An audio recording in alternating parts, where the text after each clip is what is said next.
The HOA cut my 100-year-old oak tree in half while I was at my father's funeral, and it backfired so spectacularly that now it's the hottest photo spot in the county. I'm talking about a tree my great-grandfather planted with his own hands in 1923.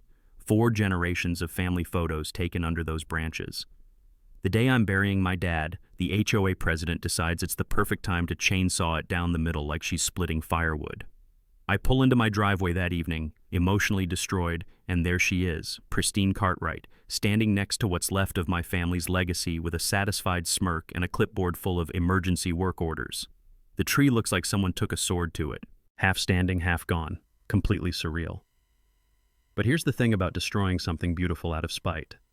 Sometimes it just makes people notice how ugly you really are. What would you do if you came home to find your century-old family tree destroyed while you were grieving? Drop a comment telling me where you're watching from, and whether your HOA has pulled anything this insane. Let me tell you about Derek Holbrook, that's me. 52 years old, electrician, 3rd generation to live in the same house my grandmother bought back when this was still cotton fields and good intentions. It's a 1947 Craftsman with wide porches and built-in everything, where the morning light filters through 100-year-old oak leaves onto my kitchen table. The whole place smells like sawdust and strong coffee. Scents that soak into your soul after 75 years. That oak tree outside my window? My great-grandfather planted it with his bare hands in 1923, year he got back from the trenches in France, said he needed something beautiful to look at after seeing too much ugly. Every major family moment happened under those branches. First steps, graduation photos, my wedding picture from back when I still believed in forever. When Dad got sick, he'd sit under that tree every morning with his coffee, watching the sunrise through the leaves. 2 months of watching cancer eat away at the strongest man I knew. The divorce papers came 3 weeks before his diagnosis. Apparently, my wife couldn't handle sickness and health when it got too real. So that house, that tree, they weren't just property anymore. They were my last connection to everything that mattered. Here's where it gets interesting. This used to be farmland until developers showed up 15 years ago like locusts in suits. Willowbrook Estates, because nothing says classy suburb like naming it after trees you cut down to build it. They threw up McMansions around my grandmother's place, then decided we all needed an HOA to protect property values. My house got grandfathered in with voluntary compliance, which is like saying a root canal is voluntary if you enjoy screaming. Enter Pristine Cartwright. Stage right with a clipboard and a mission. Moved here from California 6 years ago, immediately ran for HOA president like she was campaigning for world dictator. Real estate agent, naturally. Lives in the biggest house on the cul-de-sac.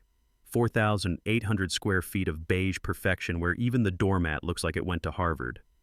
The sound of her manicured nails clicking against that clipboard became the neighborhood's unofficial warning siren. The harassment started with love letters, if love letters came printed on HOA letterhead and threatened legal action.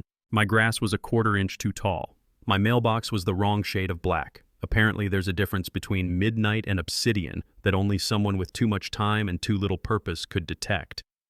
My work truck violated the commercial vehicle clause buried deeper in the HOA handbook than Jimmy Hoffa. But the tree became her obsession. She claimed the branches hung 2 inches into my neighbor's airspace. 2 inches, like she was negotiating international borders instead of suburban property lines. I'd had it professionally trimmed 6 months earlier, but Pristine measured it herself with a tape measure and the dedication of a forensic investigator. The woman took photos from 17 different angles like she was documenting a crime scene. The morning of Dad's funeral, I left at dawn for the service 2 hours away. Gave Mrs. Olivia my spare key. She's 83, sharp as a tack, and keeps better tabs on this neighborhood than the NSA. The funeral was everything you'd expect, a stranger reading generic platitudes while my brother and I tried to hold it together in scratchy suits that smelled like mothballs. I got home just as the desert sun was painting everything gold, my tires crunching on gravel that suddenly sounded too loud in the evening quiet. That's when I saw it. My tree, 4 generations of family history, chainsawed in half like some demented art project. Not removed, not trimmed, surgically bisected, leaving this impossible sculpture that looked like Mother Nature having a nervous breakdown. Pristine stood there in her perfect blazer, directing a cleanup crew with her tablet while the smell of fresh sawdust mixed with diesel exhaust hung in the air like evidence of a crime. She waved an emergency work order at me, claiming imminent danger to the neighborhood. I stood there in my funeral clothes, staring at my murdered family tree while neighbors gathered like rubberneckers at a car wreck. That's when I realized this wasn't just about property maintenance. This was war. Pristine stood there like she'd just cured cancer, waving that emergency work order like it was the Constitution itself. 3 neighbors called about dangerous widowmaker branches, she announced, loud enough for the growing crowd to hear. The HOA has emergency powers to protect the community from imminent threats. Imminent threats. Right. And I'm the Easter Bunny. I demanded to see these mysterious complaints. Privacy concerns, she chirped, clutching her tablet like it contained nuclear codes. But Pristine couldn't resist showing off her homework. She'd documented everything. Photos with timestamps, measurements down to the millimeter, contractor estimates. The woman had turned tree murder into a forensic investigation. This tree was professionally trimmed 6 months ago, I said, pulling out my phone to show the arborist's certification.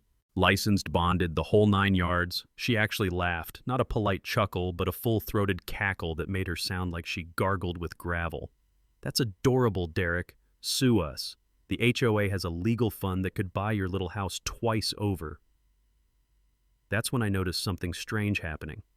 While Pristine gloated, neighbors were pulling out their phones, not just to gawk, but to share. The half-tree was spreading across social media faster than gossip at a church potluck. Some people actually loved it, called it suburban art, and accidentally profound. The tree looked like something Dali would dream up during a fever, and apparently that was Instagram gold. Pristine, being pristine, decided to weaponize it. This proves how dangerous it was, she declared to the growing audience of phone cameras. Look at all these people gathering. It was clearly a distraction hazard. I spent that night researching HOA law until my eyes felt like sandpaper. My dad had been a union electrician, taught me that knowledge is the only tool management can't confiscate. Turns out, I remembered reading somewhere that emergency powers aren't quite as emergency as dictators like to pretend. Something about notification requirements, proper procedures, documentation timelines. Digging deeper into the legal websites, I found what I was looking for. HOA emergency powers require 72-hour written notification for any non-life-threatening work. The only exception is if someone's literally about to die in the next 10 minutes. A tree that survived the Great Depression doesn't suddenly become lethal on funeral day. The next morning I called the HOA's lawyer. Voicemail. Called again. More voicemail. Apparently, emergency work doesn't extend to returning calls from the people you're screwing over. That's when Mrs. Olivia shuffled over with news that made my coffee taste like Christmas morning. She'd seen Pristine measuring my tree at 7 a.m. the day of Dad's funeral. 3 hours before any emergency work order existed. 7 hours before the chainsaws started their death song. She had that little tape measure out there like she was planning a bank robbery, Mrs. Olivia said, her voice carrying that special tone elderly Korean women reserve for calling out premium-grade bullshit. Took pictures from every angle. That woman planned this whole thing like D-Day. But here's where it got interesting. Mrs. Olivia has security cameras, professional ones, the kind that record everything in crystal clear detail because she got tired of porch pirates stealing her arthritis medication. Those cameras caught Pristine red-handed, measuring and photographing my tree hours before filing any emergency paperwork. Emergency my wrinkled behind, Mrs. Olivia muttered, handing me a USB drive that felt like solid gold. That girl's about as emergency as a scheduled root canal. The footage was beautiful. Timestamp, 7:03 a.m. There's Pristine, measuring my tree with the dedication of a crime scene investigator. Emergency work order filing time, 2:17 p.m. Work began 11:30 a.m. The math was simple enough for a kindergartner. You can't file emergency paperwork after you've already started the emergency work.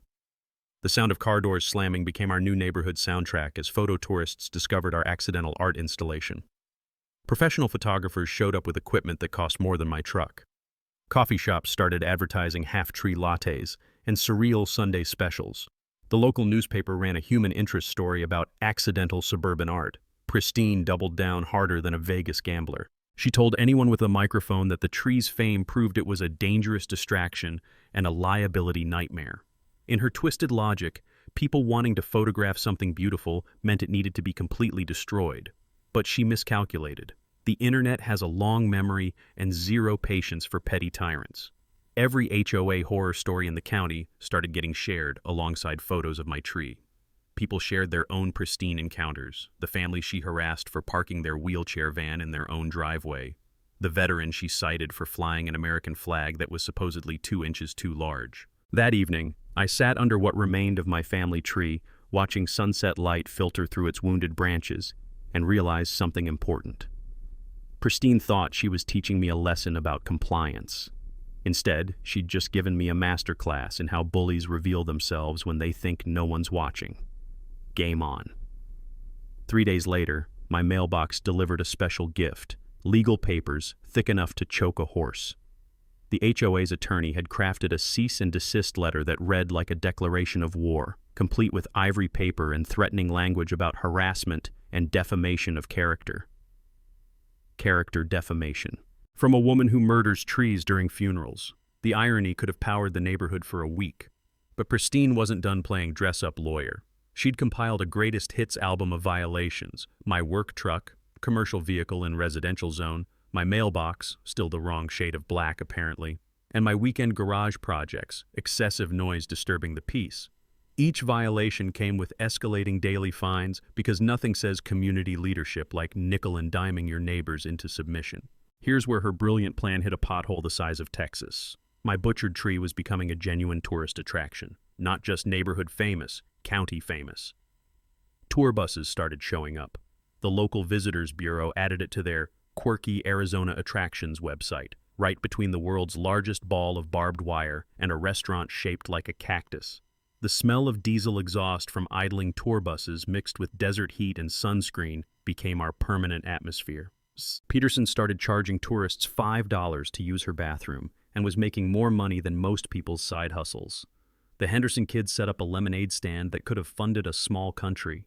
Even the chronically grumpy teenagers next door were hawking overpriced bottled water to photographers with more money than sense.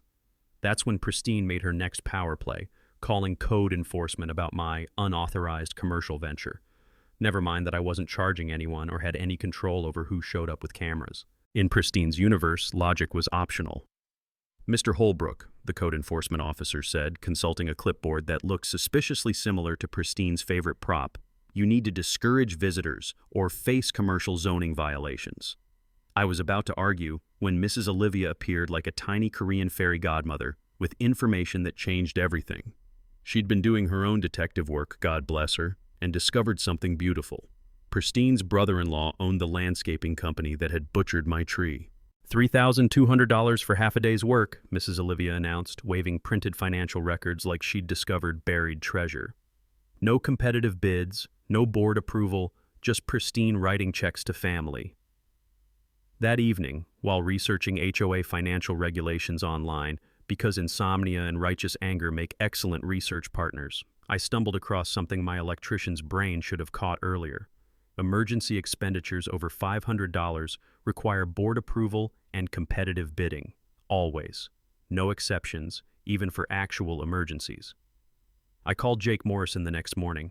He'd already heard about the tree through legal gossip networks. Apparently, chainsawing heritage trees during funerals creates quite the buzz in attorney circles. "She paid her brother-in-law $3,200 without board approval?" Jake asked, and I could practically hear him grinning through the phone. That's not just procedural violation, that's potential embezzlement. While I was building my case, Pristine launched her character assassination campaign. Anonymous complaints about my electrical work started appearing at job sites like weeds after rain. Safety inspections that coincidentally happened every time I posted updates about the tree situation. Whispered rumors that I was unstable since Dad's death, using grief as an excuse to harass innocent board members. The psychological warfare felt like death by 1,000 paper cuts. Neighbors who used to wave started finding their shoes fascinating when I drove by. Mrs. Rodriguez, who'd brought me casseroles during Dad's illness, suddenly discovered urgent gardening projects whenever I appeared. Then came the anonymous notes, cheap dollar store paper with messages scrawled in block letters that looked like a third grader's penmanship. Drop the lawsuit or things get worse. Trees aren't the only things that get cut down. Smart people know when to quit. I found them everywhere, under windshield wipers, shoved through my mail slot, even taped to my front door. The paper felt rough and scratchy, the kind that gives you paper cuts if you're not careful. Whoever was writing these masterpieces was either very stupid or very desperate. But Pristine's masterstroke came when Channel 7 decided to run an investigative piece called HOA Overreach, when tree trimming goes too far. She couldn't resist the spotlight, agreeing to an on-camera interview wearing her best power blazer and practiced concerned citizen expression. The reporter asked about the timing, why emergency powers were necessary on the exact day of my father's funeral. Pristine's response was a symphony of bureaucratic bullshit about unfortunate coincidences and safety priorities superseding personal scheduling conflicts. Personal scheduling conflicts. She'd just called my father's funeral a scheduling conflict on live television. That night, watching the interview replay online, I realized Pristine had just handed me the smoking gun I needed, because there's one thing bullies can't survive: having their cruelty broadcast to thousands of people who understand the difference between emergency tree removal and petty revenge. The comment section was already lighting up like the 4th of July, and none of it was friendly to Pristine. The morning after Pristine's television disaster, she called an emergency HOA board meeting. Not the regular monthly gathering where 3 people show up to argue about garbage can placement, a full-blown emergency session with official notices and everything. The topic: declaring my tree an ongoing public nuisance and authorizing complete removal. She'd learned nothing from the interview backlash. Zero. The woman had the self-awareness of a brick wall. The meeting was scheduled for Thursday night at the community center, one of those beige buildings that looks like it was designed by someone who'd given up on life. Fluorescent lights that made everyone look like corpses, folding chairs that squeaked every time you breathed, and the lingering smell of industrial disinfectant mixed with broken dreams. Pristine had done her homework this time, rallying supporters with surgical precision. She brought in a professional landscaper to testify about structural instability and liability concerns. Had documentation about property values being affected by uncontrolled tourist traffic. Even produced a petition with 37 signatures demanding immediate action. The landscaper, a guy who looked like he'd rather be anywhere else, testified that the remaining half-tree was compromised and could fall without warning. Never mind that my certified arborist had already submitted a report declaring it structurally sound. Pristine's expert wore a tie and had PowerPoint slides, so obviously he was more credible. But I'd been busy too. That morning, I'd driven to the county courthouse and pulled the original property deed from 1947. Sometimes the best weapon against bureaucratic bullshit is older bureaucratic bullshit, and boy did I hit the jackpot.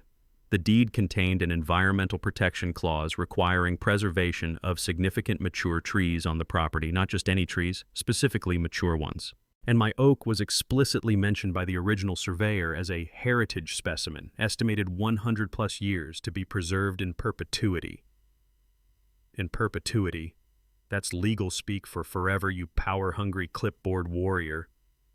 Jake had driven down from Phoenix for the meeting, armed with copies of the deed and a briefcase full of legal precedents. He looked like the kind of lawyer who actually read law books instead of just using them as doorstops. The kind who could make opposing counsel wet themselves with a politely worded motion. The community center filled up like a prize fight.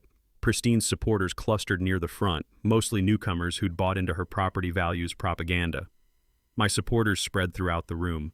Longtime residents, people who remembered when this was farmland, tourists who'd driven in specifically for the meeting after seeing the news coverage. Mrs. Olivia had positioned herself in the front row, armed with a folder thick enough to stop bullets. She'd spent the week documenting every procedural violation, every financial irregularity, every abuse of power Pristine had committed since taking office. The woman had turned HOA accountability into performance art. Pristine called the meeting to order with all the authority of someone who'd watched too many courtroom dramas.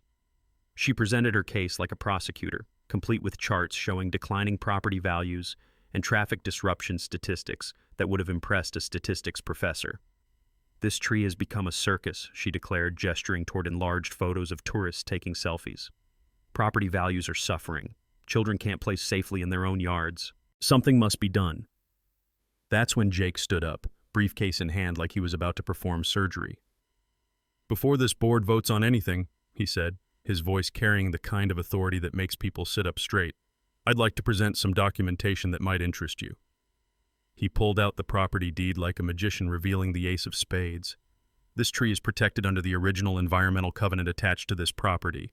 Any destruction requires city permits, environmental impact studies, and approval from the Historical Preservation Committee."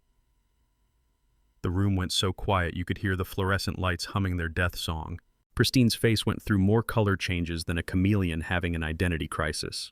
Furthermore, Jake continued, clearly enjoying himself, the emergency tree cutting was performed without proper permits, violating city ordinances and state environmental protection laws. The contractor who performed the work could face criminal charges for destruction of protected flora. Pristine's landscaper expert suddenly developed a fascination with his shoes. The contractor in question happened to be sitting 3 rows back, and he looked like he'd rather be swimming with sharks than sitting in that room. But Jake wasn't finished. The HOA also violated its own financial procedures by awarding a no-bid contract worth $3,200 to a board member's relative without proper approval. That's not just a procedural violation. It's potential embezzlement under state law. The silence stretched like taffy until someone in the back started slow clapping. Then someone else joined in.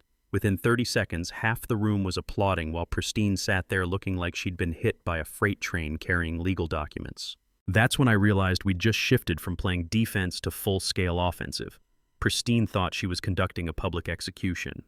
Instead, she'd just provided the rope for her own hanging. The vote was postponed indefinitely. 3 board members quietly submitted their resignations during the 15-minute recess. And Pristine? She sat in that folding chair, staring at the deed that had just destroyed her master plan, finally understanding what checkmate looks like. The real breakthrough came 3 days later, when Jake's legal team finished their deep dive into the HOA's financial records. What they found made Pristine's tree massacre look like a parking ticket compared to Grand Theft Auto.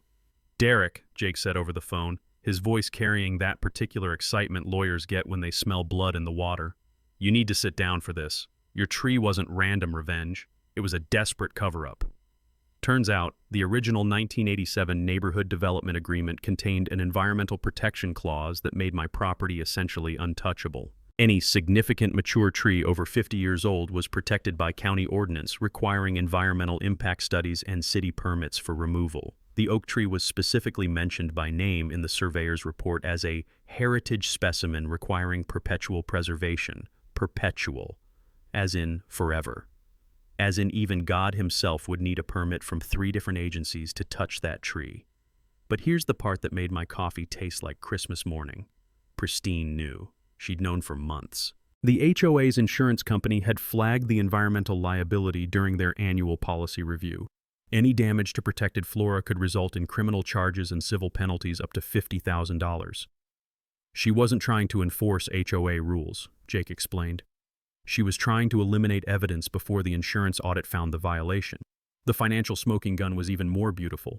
Jake's forensic accountant had traced a pattern of no-bid contracts going back 3 years.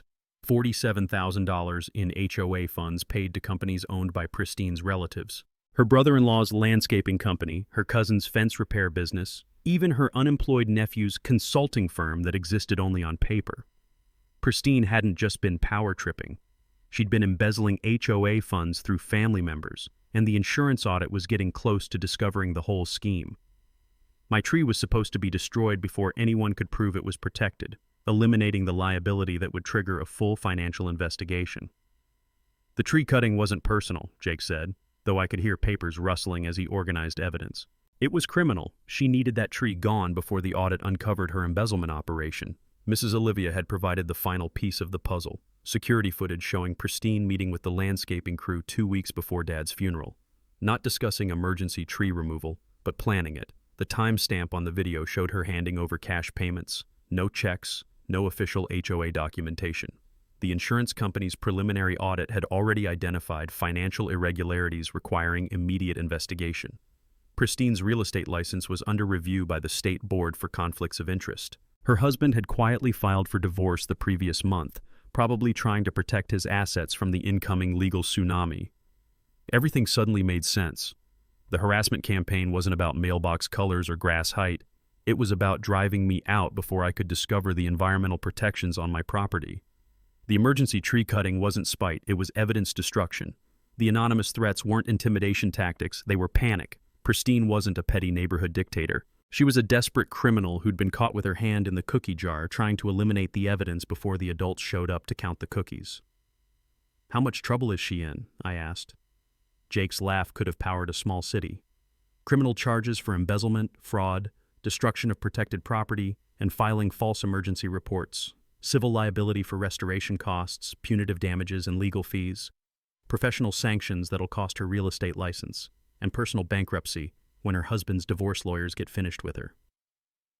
The woman who'd thought she was teaching me a lesson about HOA compliance was about to get a masterclass in consequences.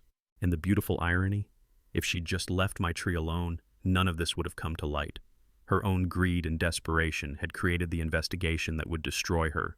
Sometimes karma doesn't just come around. It backs up the truck and runs you over twice for good measure. Jake's office smelled like leather-bound law books and the kind of coffee that costs more per pound than most people's car payments. We spread out across his conference table like generals planning D-Day, except instead of invading beaches, we were preparing to obliterate a suburban embezzlement scheme. Three-pronged attack, Jake explained, pulling out legal pads that looked like they'd been through a paper shredder and reassembled by someone with OCD. Criminal charges, civil lawsuit, and HOA governance reform. We hit her from every possible angle until she runs out of places to hide. The criminal case was already building itself. The district attorney's office had opened a formal investigation after Jake provided them with financial records showing the pattern of fake contracts. Embezzlement, fraud, destruction of protected property, filing false emergency reports. Pristine was looking at more charges than a mob accountant. But the civil lawsuit was where we'd really make her pay. Property damage for the tree destruction, punitive damages for the illegal emergency action, emotional distress for timing it during Dad's funeral, and legal fees that were climbing faster than a rocket ship. Conservative estimate, $75,000, and that was before we added pain and suffering. The beauty of this, Jake said, spreading out financial documents like he was dealing poker cards, is that her insurance company is going to hang her out to dry. Embezzlement voids coverage, so they'll throw money at us to avoid defending her criminal activity. Mrs. Olivia had become our unofficial intelligence director, documenting every HOA procedure Pristine had violated over the past 3 years. The woman had turned record-keeping into an art form. Every email, every meeting minute, every financial transaction organized in color-coded folders that would make the FBI jealous. She approved 18 no-bid contracts, Mrs. Olivia reported, adjusting her reading glasses like a scholar examining ancient texts. Total value, $47,300. All to family members, all without board approval.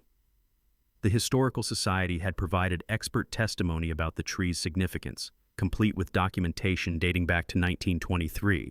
They'd found newspaper articles about my great-grandfather's return from France, property surveys showing the original planting, even aerial photographs from the 1940s proving the tree predated every other structure in the neighborhood. I'd learned more about property law in 2 weeks than most people learn in a lifetime. Emergency powers require written documentation within 24 hours. Pristine had filed hers 3 days late.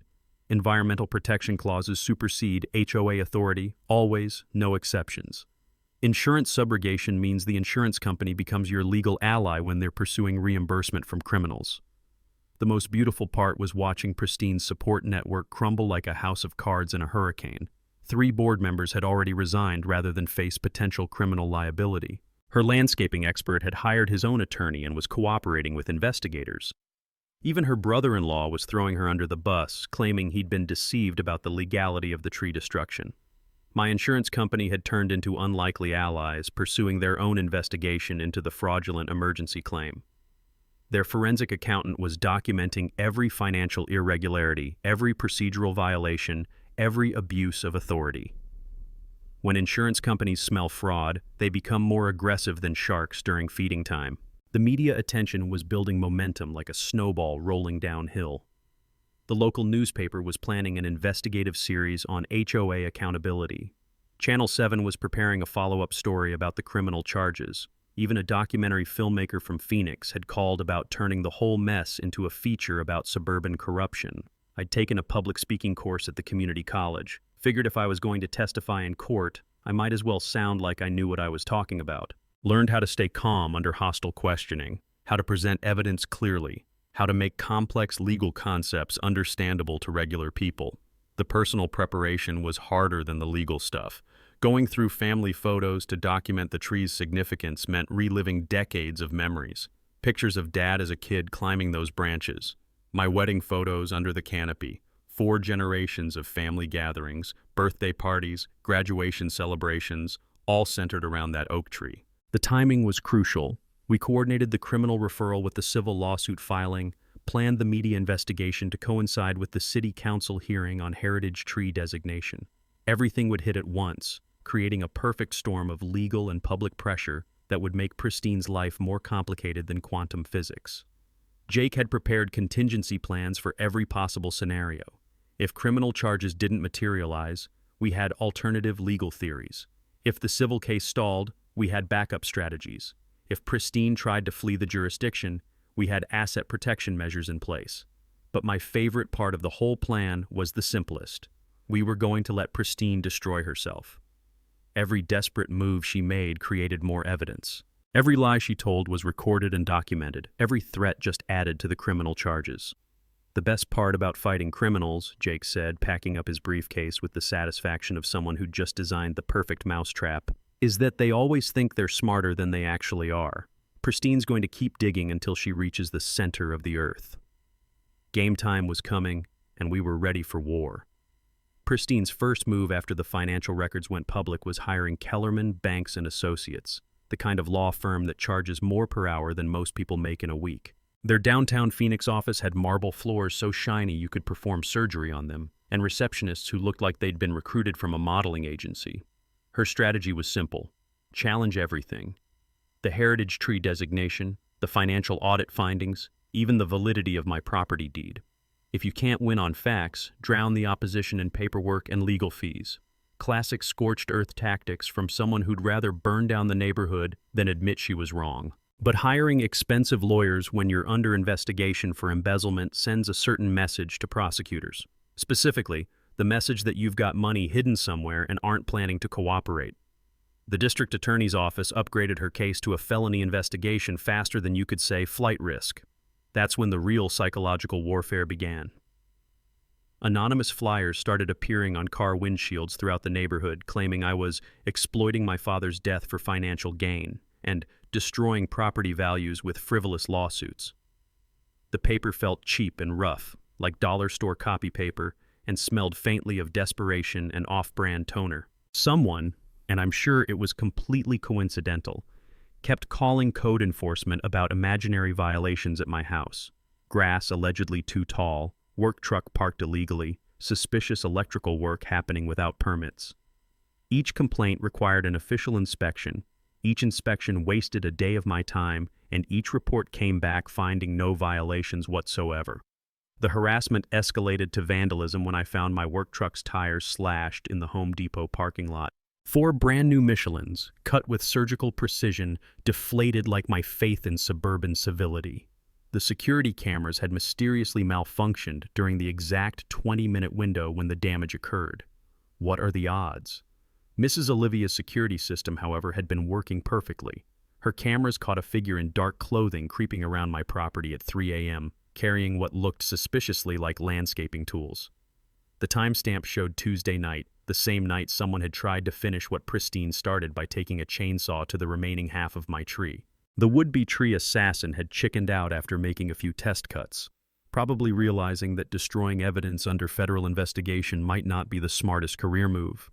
But they'd left behind fresh sawdust mixed with motor oil and the kind of gasoline smell that lingers on tools stored in hot garages. The police investigation focused on anyone with landscaping equipment access and a motive to protect Pristine. That narrowed the suspect list to approximately 3 people, all of whom happened to be related to the woman who'd already demonstrated her willingness to commit crimes involving chainsaws and oak trees. Pristine's media strategy backfired harder than a 1970s Pinto. She gave a tearful interview to Channel 7 about being persecuted by a grief-stricken man seeking revenge, complete with crocodile tears and claims about receiving death threats from outside agitators. The performance would have been Oscar-worthy if it hadn't been so obviously rehearsed. But investigative reporters are like bloodhounds. Once they smell a story, they don't stop digging. Channel 7's follow-up piece revealed Pristine's pattern of targeting homeowners who challenged her authority.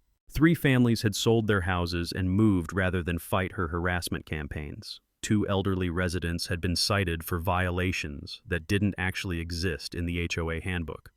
The newspaper's legal columnist wrote a scathing piece about HOA board corruption, using Pristine as the poster child for everything wrong with suburban governance. When appointed officials believe they're above the law, the article concluded, homeowners become prisoners in their own neighborhoods. My insurance company's investigation had uncovered something beautiful. A pattern of fraudulent insurance claims filed by Pristine's family businesses over the past 5 years. Fake storm damage, exaggerated vandalism reports, even a suspicious theft of landscaping equipment that was mysteriously recovered a week after the insurance payout cleared. The FBI, actual federal agents with badges and everything, showed up at Pristine's house on a Thursday morning with search warrants for her financial records. Turns out using HOA funds to pay fake contractors might qualify as mail fraud when the checks go through the postal system. Federal charges carry longer sentences than state charges, and federal prosecutors don't negotiate as generously as local district attorneys.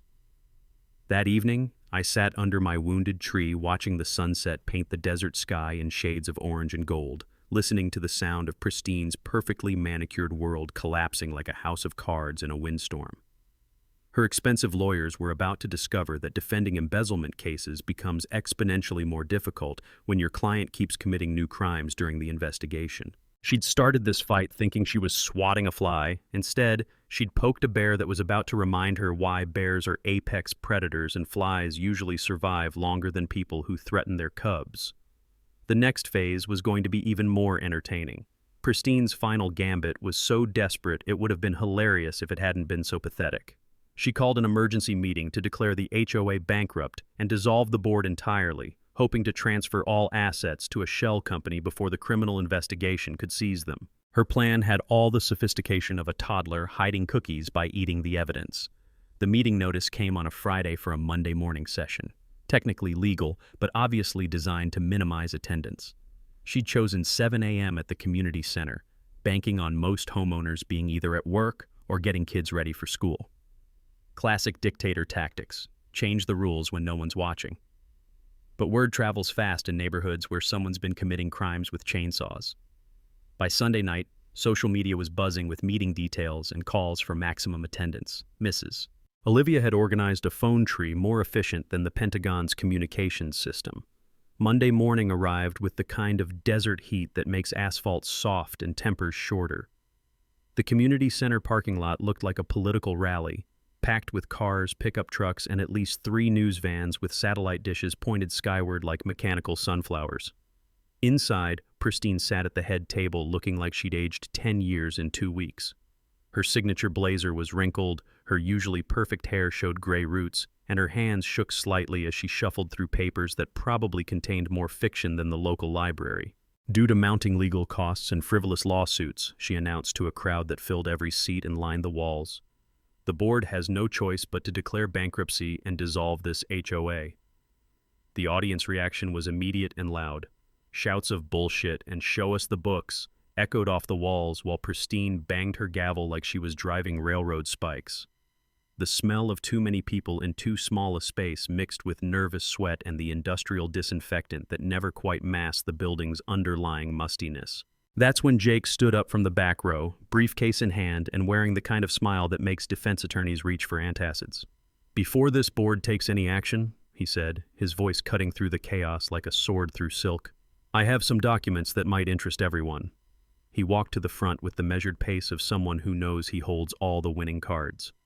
"Mrs. Cartwright, you're served." The papers hit the table with a satisfying thud that seemed to echo in the sudden silence. Criminal charges for embezzlement, fraud, and destruction of protected property, civil lawsuit for damages exceeding $75,000, and a federal investigation into mail fraud and racketeering.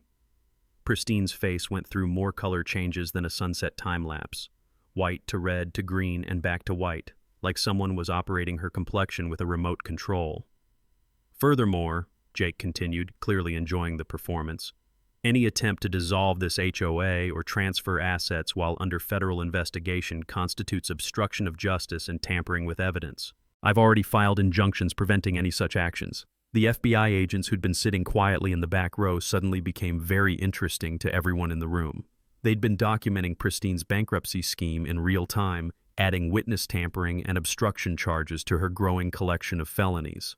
But the most beautiful moment came when Detective Rodriguez from the County Sheriff's Department approached the head table with handcuffs that gleamed under the fluorescent lights. Pristine Cartwright, you're under arrest for embezzlement of public funds, filing false emergency reports, and destruction of protected environmental resources. The sound of those handcuffs clicking shut was sweeter than church bells on Christmas morning.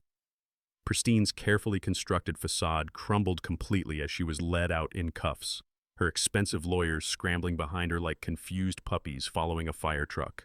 The room erupted in applause that lasted a full minute. Cameras flashed, phones recorded, and somewhere in the chaos, Mrs.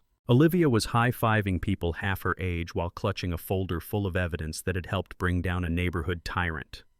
The remaining board members, what was left of them after the resignations, voted unanimously to cooperate fully with all investigations and implement transparent financial procedures. The bankruptcy motion died faster than a vampire in sunlight, and emergency audits were scheduled for the following week. Outside the community center, reporters swarmed like bees around spilled honey.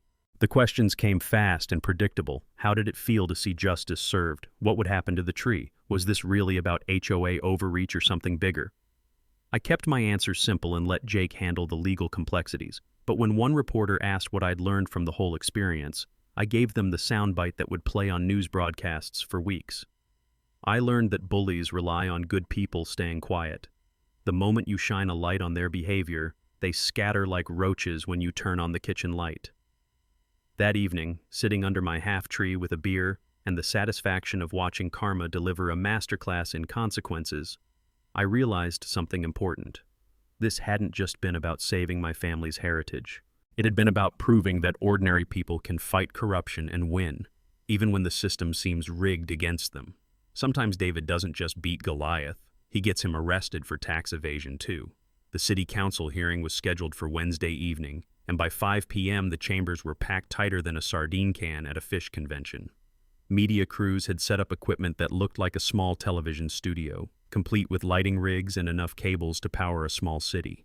The smell of nervous sweat mixed with anticipation hung in the air like humidity before a thunderstorm. Pristine sat in the front row wearing an orange jumpsuit that clashed horribly with her complexion. Apparently, county jail doesn't offer wardrobe consultations. She'd been released on bail that morning, just in time to watch her empire crumble in front of half the county's population and 3 news stations.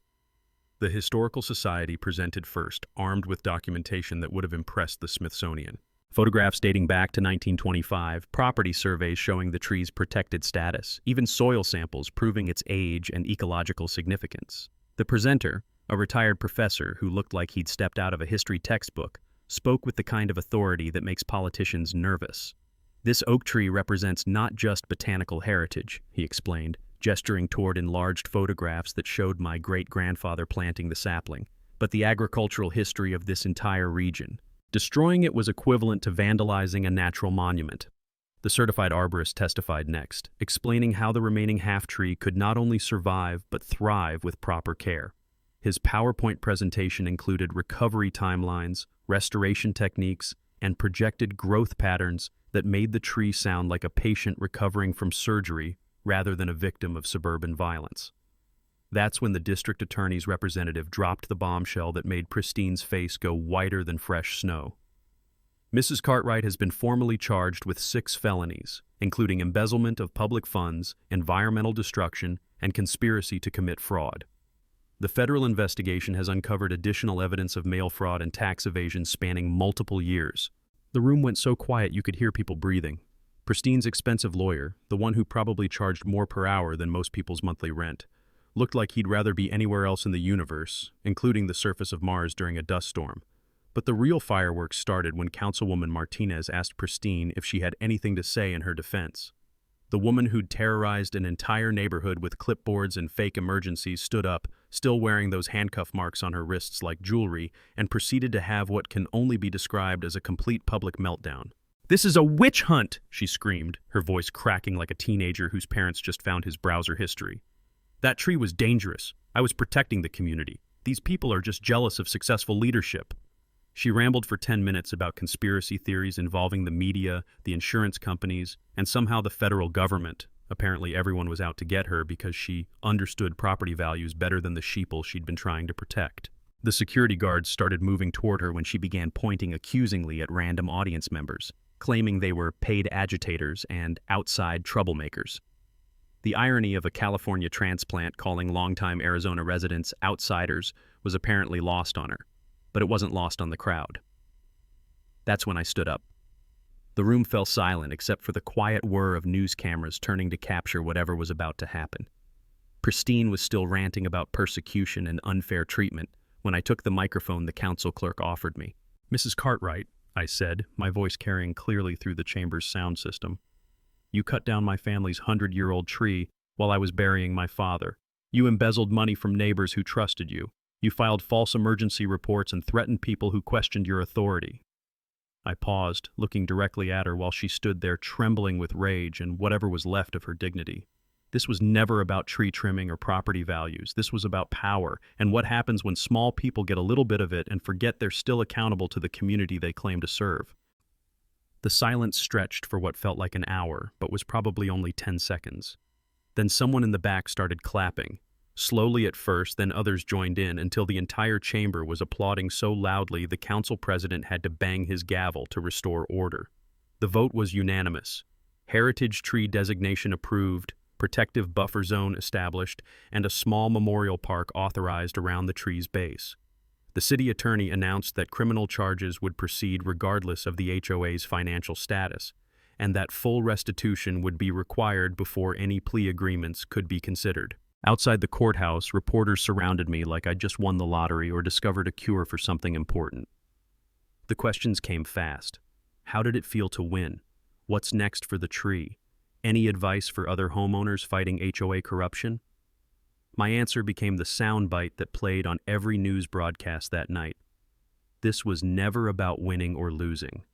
It was about remembering that in America, your neighbor can't destroy your family's history just because they don't like your mailbox color. Sometimes you have to fight for what's right, even when fighting seems impossible.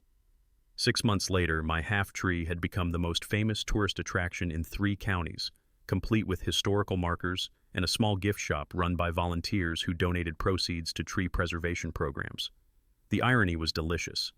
Pristine's attempt to destroy my family's legacy had turned it into a symbol of community resilience that brought thousands of visitors and over $50,000 annually to local businesses. The legal aftermath was everything Jake had promised and more.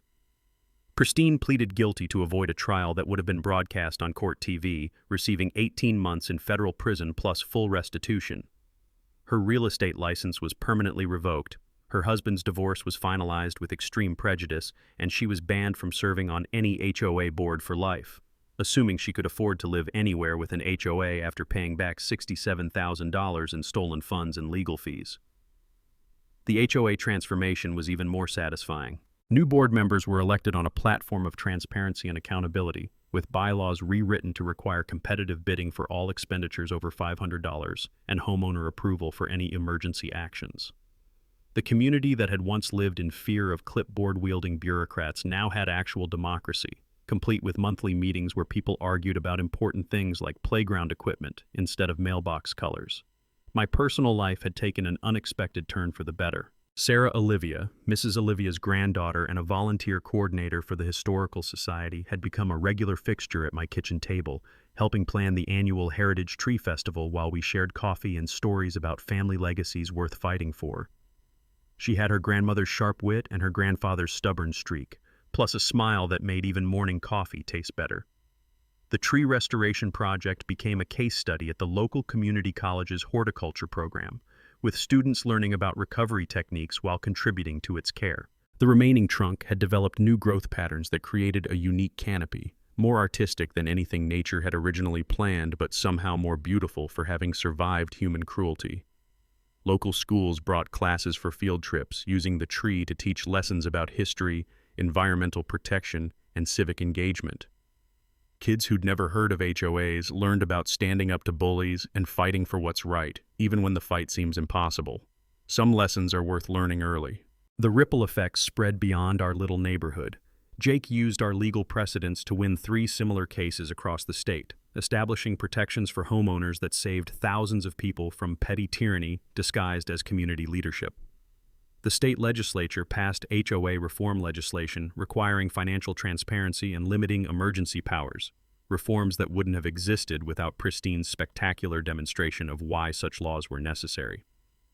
My electrical business thrived from the publicity and community connections, but more importantly, I'd discovered something I didn't know I'd lost during Dad's illness and the divorce: purpose. Speaking at HOA conferences about homeowner rights and peaceful resistance turned into a part-time calling, helping other people navigate the legal system when their neighbors decided to play dictator. The annual Heritage Tree Festival became a celebration of everything Pristine had tried to destroy: community spirit, individual rights, and the idea that ordinary people can fight corruption and win. Local musicians performed under the tree's unique canopy. Artists displayed works inspired by its story, and families gathered for picnics that recreated the generations of memories that had happened in that same spot. 4 generations of family photos now included the half-tree as a symbol of resilience rather than loss. Dad would have loved the irony, his funeral becoming the catalyst for a fight that saved his grandfather's tree and exposed a criminal who'd been stealing from the community for years. Sometimes the best revenge is simply letting bullies destroy themselves while you document the evidence. The final statistics tell the story better than any legal brief. Total recovery, including punitive damages, $87,000. Community economic impact from heritage tourism, over $200,000. HOA reform laws passed using our case as precedent, 12 states. Similar cases successfully resolved using our legal strategies, 27 and counting. But the most important number is still one. One family tree saved for future generations, standing as proof that sometimes David doesn't just beat Goliath, he gets him arrested, convicted, and sentenced to federal prison. Share your HOA nightmare stories in the comments. Let's support each other in fighting suburban tyranny.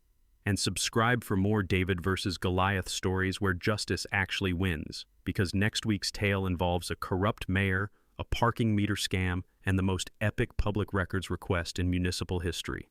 From all of us here at HOA Stories, thanks so much for watching today's HOA Karen Meltdown. If you enjoyed seeing neighbors stand their ground and karma catch up, smash that like button, leave a comment with your thoughts, and subscribe so you won't miss the next HOA drama we bring you.